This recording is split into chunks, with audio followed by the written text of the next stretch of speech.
Donald ट्रम्पनं सांगून ते थांबवलं होतं. त्याच पद्धतीने आता इराण आणि याचं युद्ध चालू आहे. तर संजय राऊतांनी सांगितलं की मोदींनी हस्तक्षेप करून हे युद्ध थांबवलं.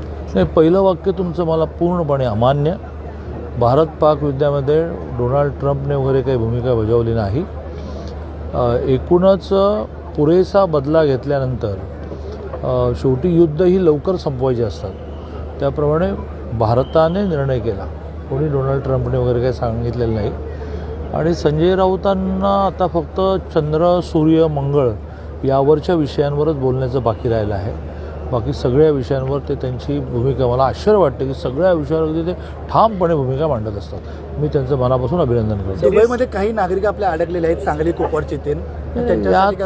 यात माननीय मोदीजी, भारत सरकार आत्तापर्यंत जेव्हा म्हणजे मग युद्ध झाले आणि त्या ठिकाणच्या भारतीयांना सुखरूप आणण्याचा विषय आला, त्या वेळेला अतिशय सुखरूपपणे सगळ्यांना बाहेर काढलेलं आहे. जगामध्ये भारताची स्थिती पण अशी निर्माण झाली, भारताच्या शब्दाला वेटेज, वजन इतकं निर्माण झालं की ते अतिशय सुरळीतपणे यावेळेला पार पडले.